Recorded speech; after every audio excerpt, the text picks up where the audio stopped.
Agora nós vamos dar início ao maravilhoso livro de Atos. No capítulo 1 começa falando sobre a promessa do Espírito Santo, a partir do versículo 1.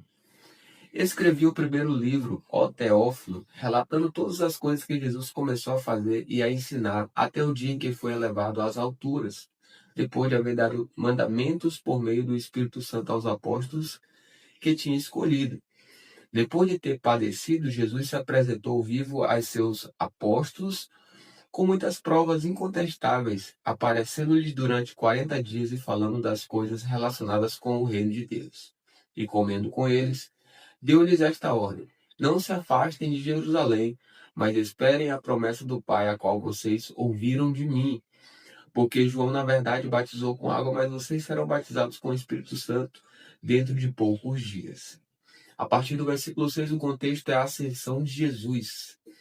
Então, os que estavam reunidos com Jesus lhe perguntaram: será este o tempo em que o Senhor irá restaurar o reino a Israel? Jesus respondeu: não cabe a vocês conhecer tempos ou épocas que o Pai fixou pela sua própria autoridade. Mas vocês receberão poder ao descer sobre vocês o Espírito Santo e serão minhas testemunhas tanto em Jerusalém como em toda a Judéia e Samaria até os confins da terra. Depois de ter dito isso, Jesus foi elevado às alturas à vista deles, e uma nuvem o encobriu dos seus olhos. E, estando eles com os olhos fixos no céu, enquanto Jesus subia, eis que 2 homens vestidos de branco se puseram ao lado deles. E lhes disseram: homens da Galiléia, por que vocês estão olhando para as alturas? Esse Jesus que foi levado do meio de vocês para o céu virá de modo como vocês o viram subir. Agora vai haver a escolha de Matias, a partir do versículo 12. Então os apóstolos voltaram do Monte das Oliveiras para Jerusalém. A distância até a cidade é cerca de 1 quilômetro. Quando entraram na cidade, subiram para o cenáculo onde se reuniram Pedro, João, Tiago, André, Filipe, Tomé, Bartolomeu, Mateus, Tiago, filho de Alfeu, Simão, o Zelote, e Judas, filho de Tiago. Todos estes perseveravam unânimes em oração com as mulheres, com Maria, mãe de Jesus, e com os irmãos dele. Naqueles dias, Pedro se levantou no meio dos irmãos que formavam um grupo de mais ou menos 120 pessoas e disse: irmãos, era necessário que se cumprisse a escritura que o Espírito Santo predisse pela boca de Davi a respeito de Judas, que foi o guia daqueles que prenderam Jesus. Ele era um dos nossos e teve parte neste ministério. Ora, este homem adquiriu um campo com o preço da iniquidade e, caindo de cabeça, rompeu-se pelo meio, e todos os seus intestinos se derramaram. Isto chegou ao conhecimento de todos os moradores de Jerusalém, de maneira em que, em sua própria língua, esse campo era chamado de Aceldama, isto é, campo de sangue. E Pedro continuou: porque está escrito no livro dos Salmos: fique deserta a sua morada, e não haja quem nela habite, e que outro tome o seu encargo.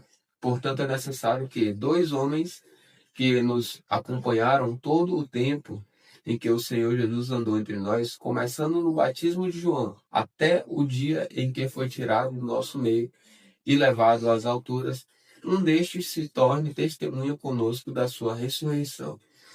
Então propuseram 2, José, chamado Barsabás, também conhecido como Justo, e Matias.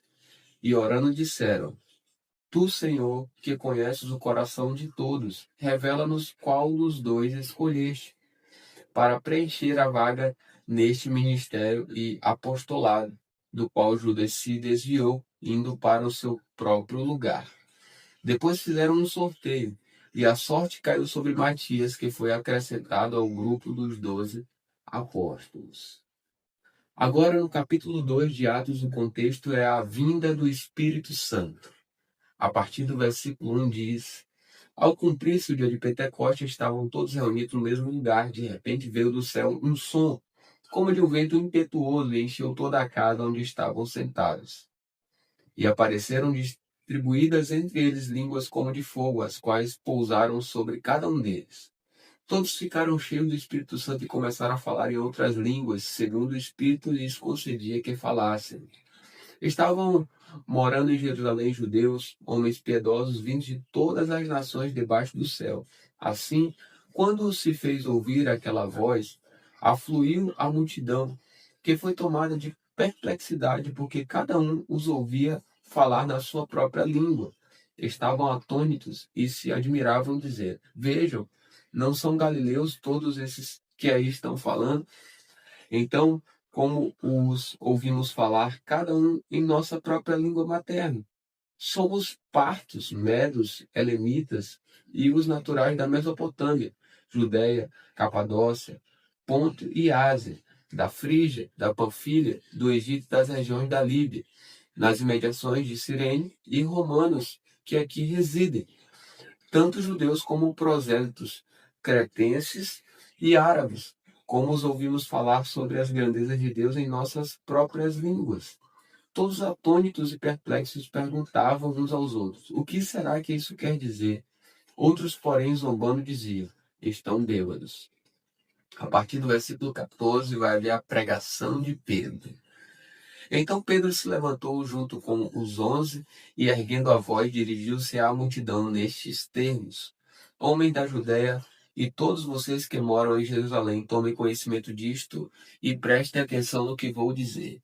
Estes homens não estão bêbados, como vocês estão pensando, porque são apenas 9 horas da manhã. Mas o que está acontecendo é o que foi dito por meio do profeta Joel.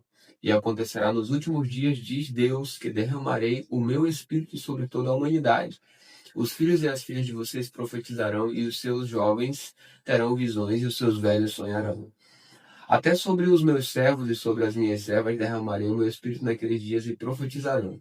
Mostrarei prodígios em cima no céu e sinais embaixo na terra, sangue, fogo e nuvens de fumaça.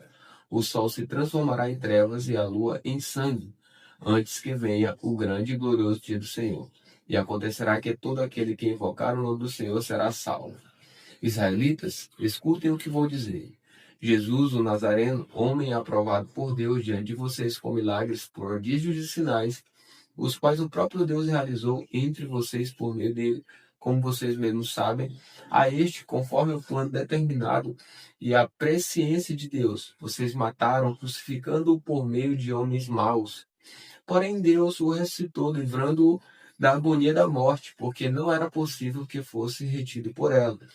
Porque Davi fala a respeito dele, dizendo: Eu sempre vi o Senhor diante de mim, porque ele está à minha direita, para que eu não seja abalado. Por isso meu coração se alegra e a minha língua exulta.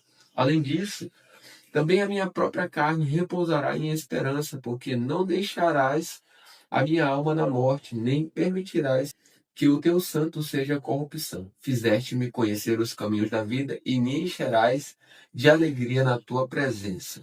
Irmãos, permitam-me falar-lhes claramente a respeito do patriarca Davi. Ele morreu e foi sepultado, e o seu túmulo permanece entre nós até hoje.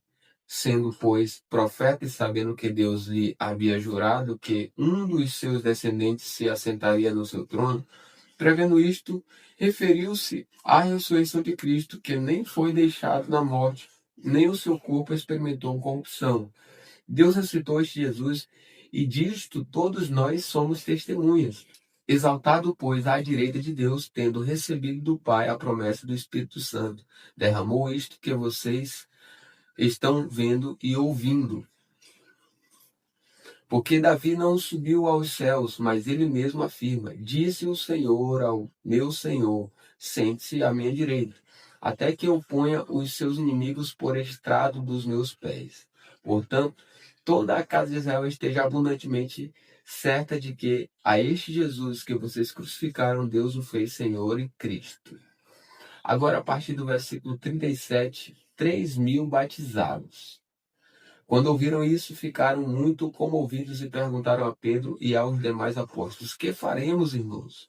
Pedro respondeu: Arrependam-se e cada um de vocês seja batizado em nome de Jesus Cristo para a remissão dos seus pecados, e vocês receberão o dom do Espírito Santo, porque a promessa é para vocês e para os seus filhos, e para todos que ainda estão longe, isto é, para todos aqueles que o Senhor Deus chamar.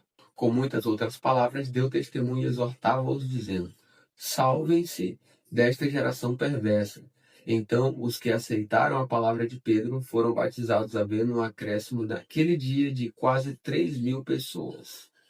A partir do versículo 42, o contexto é como viviam os convertidos. E perseveravam na doutrina dos apóstolos, na comunhão, no partir do pão e nas orações.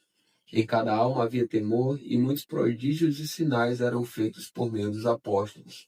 Todos os que criam estavam juntos e tinham tudo em comum. Vendiam suas propriedades e bens, distribuindo o produto entre todos, à medida que alguém tinha necessidade.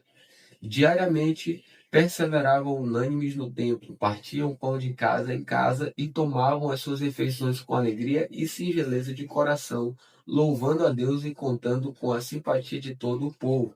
Enquanto isso, o Senhor lhes acrescentava dia a dia os que iam sendo salvos.